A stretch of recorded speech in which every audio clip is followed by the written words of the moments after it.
Hello, Muster0063 back for I Want to Be Like Brisulph Part 12, the second of the extra videos. On this one I'm going to be playing on, well, I'm going to start a new file on regular pawnage mode just because, well, bitch mode doesn't seem to be going all that well for me anyway. But I don't want to make it really flipping difficult for myself on this one. So for this first one I'm going to be playing on darkness mode. So if we come out, we can see how that works. And well, I'll just kind of to start off, I'll just kind of kick off the game and obviously just do a bit of gameplay and show you how it kind of all works.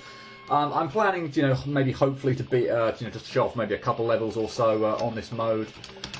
But obviously, as you can see how this works at the moment. Whoops.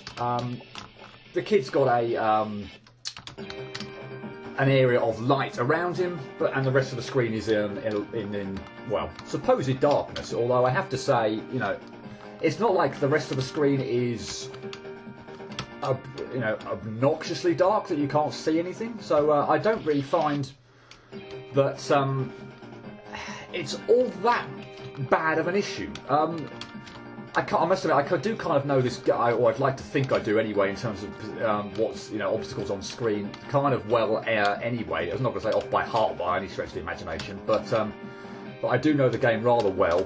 But I just don't find the that's way too fast down the slope. But I just don't find the the darkness too much of an obstruction. As you can see here, I'm having fun on this trigger again, because this is the one that I probably find the most annoying in the entire game. But believe me, it's got nothing to do with the darkness that's causing my screw-ups on this. It's just the trigger itself. But just never knowing, or never seem to know myself, how far I need to go, and I can always go down the slope that's just slightly too fast, or slightly too slow, or whatever. But yeah, anyway, having done that, let's hope I can clear the rest of the area without having to have to do that again. But yeah, I thought I would do this not on bitch mode so that I can just start abuse wuss saves to the hilt. But then not on hard as mode or anything more difficult where I've got to get through the entire area with only the one save. So I just thought that would be it's awkward, probably a little bit awkward enough without having to make things more awkward. And thankfully I turned around and hit that save in time. But yeah, let's kind of obviously see how the boss are kind of working as well. But yeah, as you can kind of see, or I'm hoping you can see,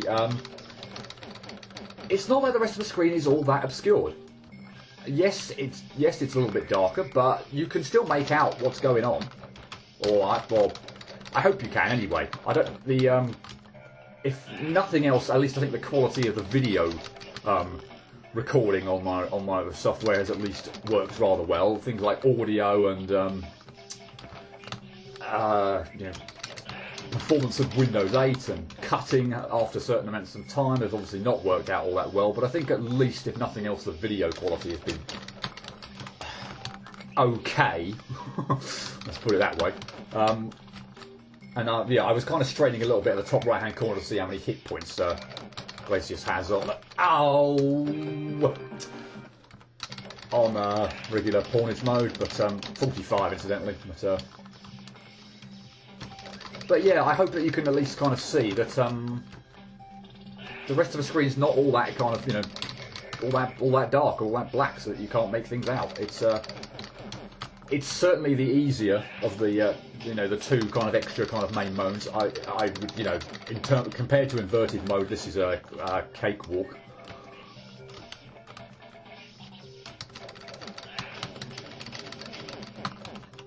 And yeah, if things do screw up, a large part of that is due to the game, the difficulty of the game, or as such, rather than the darkness. I just don't find it all that obtrusive. Now is possibly a good time to say that, while I'm pointing out, obviously fighting Glacius, that I really do find, in some cases, that actually on Tree Trunk, some of his moves are easier to deal with. The one where he like jabs his sword at you, this one in particular, on Tree Trunk mode he goes all the way across the screen. On this one, he kind of like stops in the middle, which is really flipping annoying, because you've just got to be that little bit closer to the middle in order to, to get up if he decides to just walk at you. But if he just again decides to dash, you need to be a bit further away. And I just find that on tree trunk mode, he's nicer in that regard.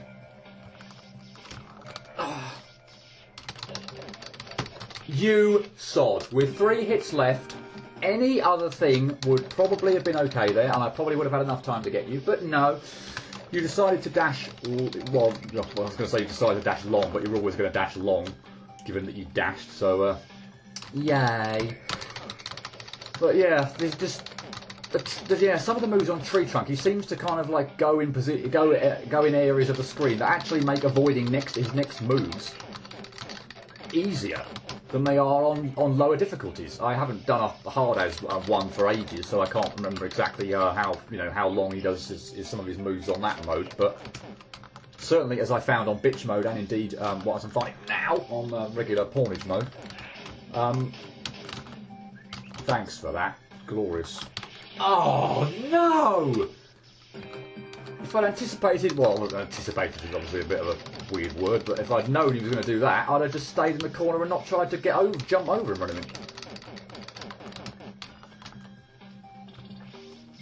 But yeah, I've screwed myself here completely.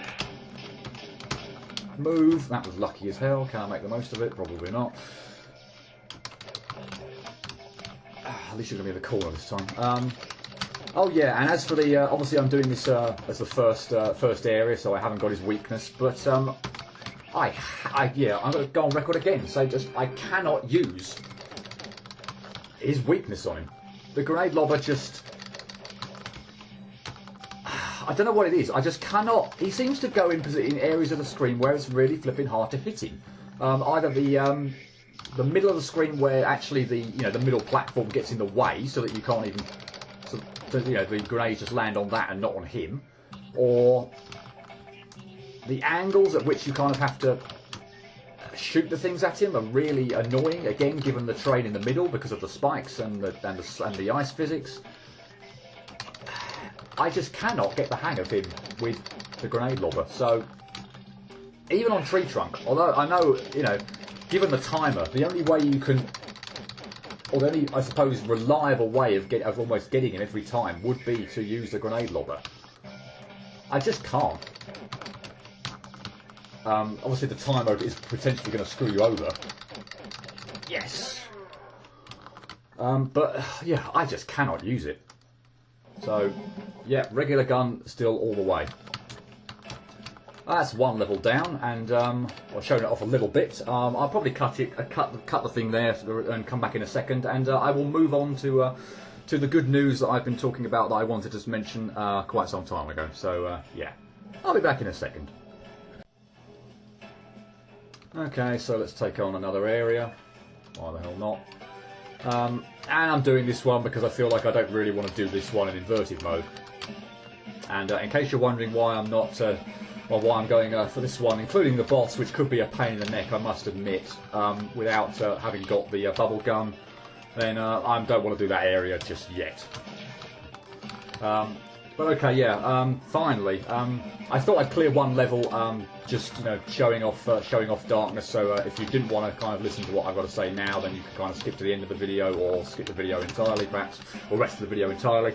I will be talking at the very end of the video what I'll be discussing in the last part. So if you want to skip ahead to the end of that, then be my guest. But for those of you who are interested, yeah, finally. It's been kind of something that's been ongoing for about 4 months or so now, and well, obviously, given that it's good news, I won't bother going through the entire story without telling you what happened at the end, because obviously you'll know what happened. But I'll just say right up front now that I've very recently just been promoted at work. So it's actually my second promotion. I got promoted way back in 2009. So. Yeah, I've kind of just been, well, on the last I guess month since it's kind of all been finalised and everything. I've just been kind of, well, bouncing off the wall, really. Just screw you, Hammer Bro. yeah, I just had this huge smile on my face that just, you know, nothing could have really wiped it off. I've done it again. Yeah, it was almost a bit of kind of unexpected. Because I felt like, okay, I'll go for it, but I'm not necessarily sure I'll get it. But obviously I have, and yeah, I just couldn't be more delighted. So yeah, it's been a kind of a long, drawn out thing. The whole process kind of started, I'd say, way back before Christmas, even or the New Year. The first kind of I thought I'd kind of talk you through the lengthy kind of process I had to go through. So it's not necessarily like your maybe typical you know, interview promotion kind of situation. So for those of you who may not remember, or if I didn't even say it, I realise I might not have done. I do work in an office environment in kind of like a mathematical, so kind of statistical kind of element. So that's the kind of thing I'm kind of working on. So the very first thing I had to do way back, say in December of 2013, was complete an application form detailing all these kind of skills that I've kind of got. I mean, they're kind of like the typical ones, so you kind of like have to write a little bit of a kind of a mini, bloody hell, essay on kind of like, you know, examples where you've used such and such a skill to this degree, or, you know, example where you've worked well on a team, blah, blah, blah, blah. And you always kind of think those things are not so bad, but when you come to write them, and you just kind of try and, you know, dig yourself up and try and say, you know, and try and impress what you've done, I always find them really, really difficult. But anyway, regardless, that was kind of like before Christmas, and I was reasonably confident that I'd have enough kind of skills or whatever to be able to, or, you know, to be able to demonstrate that I'd, you know, confidently enough that I'd be able to, you know, do a good job there. I might just pause here to say that the game's probably going to crash because of the well. Thank you. I died and I couldn't even reset before you decided to crash. Thank you so flipping much. Yeah, this is why I get punished for not clearing Area 3 and bringing the bubble gun. But I thought I'd give this a go. He's got 50 hits, by the way, so it's just that little bit more annoying than on bitch mode, where he's got just that little bit less health in order for me to be able to take him out with the regular gun. Because if he keeps spewing the thing and hits certain blocks, then he's going to break them, and that's what's going to cause the game to crash, which is just flipping stupid. How the flipping sound of the, or whatever, of the you know, the damn block breaking apart, but his spewing per se doesn't do it. I don't know. It's, oh well. Oh. Yes! That'll do very nicely. I'll have that. Thank you very bloody much. Yay! And well, that was extraordinarily quickly, so I might actually try and do another area, since I've still got my almost the entirety of my story to tell. Let's just save that and not go into Bomberman without having done that. I think I'm going to hit the save anyway, but yeah, just well, maybe not. No, okay, I'm okay now. Yeah, so trying to think where I was up to. Yeah, so I think I talked about the fact that I'd got through to the second phase. So in the end of January was the second phase, and this involved sitting a written test about, well, the kind of guidance we've been given was that it would be multiple choice of it's like, you know, a few multiple choice kind of questions. Seriously. Yeah, come on, I could do without the game crashing on Bomberman. That's pathetic. From Windows 8's point of view, not the game. But yeah, anyway, as I was saying, multiple choice questions, so yeah, not too bad, you know. I'm testing the kind of like, you know, a bit, you know, knowledge and abilities, so yeah, not too bad. And a couple of essay questions, which you know, not maybe like full blown kind of essays, kind of like maybe what you'd expect if you were doing, you know, if you know, in like history or English or something like that, because obviously I'm dealing with, you know, maths or statistics, so you know, you'd think there's a little bit kind of a limit on what we could ask you from a you know, essay point of view, but a few more kind of like, you know, open-ended questions, testing your kind of abilities. Or at least that's what we were led to believe would be on the thing, on the assessment anyway. Well, there were multiple choice questions. I will at least concede that point. And there were at least essay questions. I will at least concede that point. What they completely did not prepare any of us for was the fact that there were multiple choice of essay questions. So, yeah, wonderful.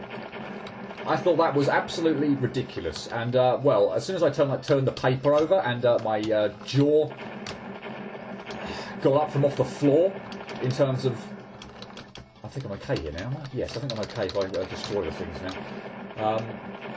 Yeah, when my jaw got off the floor from realising what was set in front of me in the paper, I kind of realised that oh, actually, I can probably answer a couple of some of these questions quite well. So yeah, when my initial anger has subsided, I was just like, what the hell? By the way, this area could be a bit of a pain in the dark. Pain in the dark, yeah, pain in the arse in the dark. Yeah, I was able to kind of answer some of a couple of at least 3 of the questions I thought rather well, and I kind of must admit I did kind of go for because with essay questions I always find that you never know quite how much you want to write. They're always like kind of a little bit open-ended, and you never quite know. Okay, should I be writing like a side of A4? How much should I be kind of writing? We had 45 minutes to answer 4 questions of 8, so that kind of gives you an idea that we probably have to spend about 10 minutes per question, but or no more than 10 minutes per question. Yeah, this is the black ones here are particularly going to be a pain in the arse to see. What on earth was I saying? Yeah, I kind of went for the ones, not knowing how much to write, I kind of went for the ones that were kind of like, give 4 reasons why blah blah blah, or list 6 such and such blah blah blah. Because I kind of thought, okay, if I can actually, as long as I give 6 or 4 things, then they can't really kind of like mark me down, for not doing enough. Because I've said quite explicitly, give 4 examples of this, blah blah blah, or give 6 examples of this. So assuming I gave the number of things they wanted, then I should have been fine. This is not going to go well. Yeah, this is really a pain in the arse in the dark. Plus I don't have the bubble gun as well, which I kind of showed off in an earlier video is extraordinarily helpful here.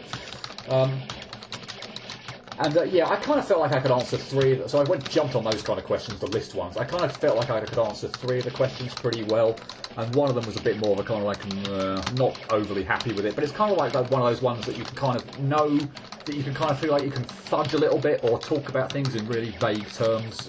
So whoa, I kind of felt like I could get away with that one. So once the dust had kind of settled, and I was able to kind of take a step back from my initial kind of shock. I did feel like I'd been able to answer 3 of the 4 questions that I needed to really well, and one of them was a bit of a kind of thing, but should be comfortably enough to pass and get through to the next stage. The arrow's lit, isn't it? Yeah. Which obviously indeed I did. So that was all about at the end of January. So kind of a little bit of the reason why I was on break, or why I wanted to take a bit of a break. During January, because I still felt like, okay, I probably need to do a bit of revision on this. So I didn't really feel like I was up to doing, didn't really feel like I really wanted to invest a whole amount of time in doing Let's Plays. I did spend maybe a bit of time on my doing the commentary for my Mega Man Perfect runs, but yeah, that's a slightly different kind of thing. Yeah, seeing the explosions from the bombs here is also a bit of a thing. Need to get out of the way here, because there's a lot in the top left corner that I noticed. Whoa. Ah! Am I good? Am I good? Am I good? Am I good? Yay. Okay, yeah, just had to stop there to continue to get on with that. Yeah, I didn't really feel like I was up for doing lots of Let's Plays and such. I didn't hit him in the head, did I? But yeah, after that it was kind of done. I obviously got through that phase. I got invited to the final phase, which was a bugger. Things got full. Interview and technical-based presentation. So again, I suppose the kind of things that you might expect from a kind of like a standard. Whoops, did that too early. Standard like interview. So you've got to go in and kind of like verbally demonstrate that you've done.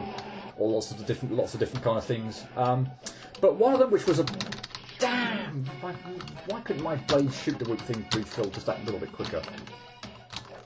Ow.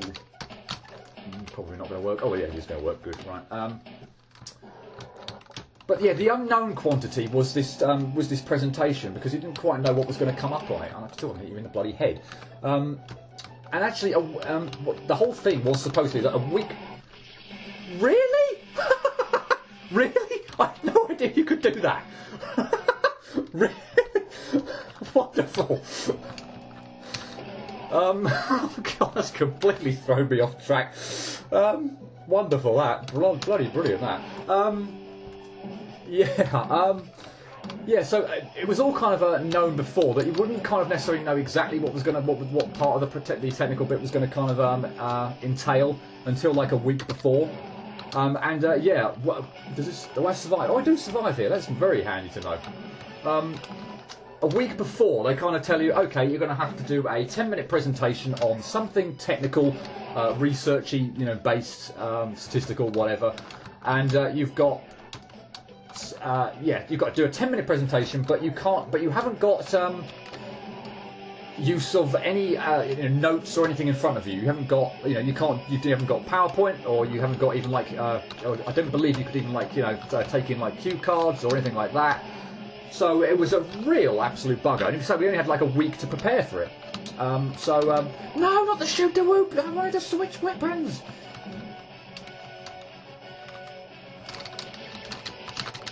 Bugger. Recording's going on, so I'm just going to cut it there so I don't get screwed over from that side. Okay, really sorry to have to do this, but my recording software couldn't resist one more freak out, and well, I have completely lost the audio for this final part of the video. So as you can see, they got off to a wonderful start. But yeah, I'm afraid this bit is going to have to be post-commentary section. Thankfully, I think it's the only one, well, so far at least on the, well, certainly it is on the game anyway, given all my problems. But yeah, sorry, there's going to have to be post-commentary on this bit. But I was just basically, I think from memory, what I said during this part of the video was just to reiterate the sort of presentation that I had to do, given that you're kind of given a week to prepare for it, and that was all, and you had literally 10 minutes to speak without any notes or anything in front of you. So what I basically did was almost produce a complete script, a bit like if you think about some of my Mega Man Let's Play Perfect Run videos, where I've kind of like scripted that out, and then some of those videos might be around 10 minutes when you take out the transitions and all the other things. But yeah, think about one of those videos and memorising the entire script of that, and that's probably in effect what I did. Yeah, it all went amazingly well. Other than one little bit on the interview where I kind of like screwed up one of the little bits, where I just kind of like, unfortunately, the week afterwards was just kind of thinking that I had to, I might have messed up the entire thing based on that one little competency. But no, obviously I hadn't screwed it up, or screwed it up sufficiently enough for them not to count the entirety of my interview presentation and other technical based assessments sufficiently well. So yeah, I obviously passed, and yeah, I found out in the last. Found that out at the end of February, and in the last month, because I take a month now to bugger around, or it took a month to bugger around deciding which teams to allocate people into. So I've been allocated back to my own, back to the team I was currently in, which is excellent, because I've kind of relocated, a bit away across England, to follow this kind of subject area and indeed team to my new location. So it was good that they hadn't kind of like moved me on.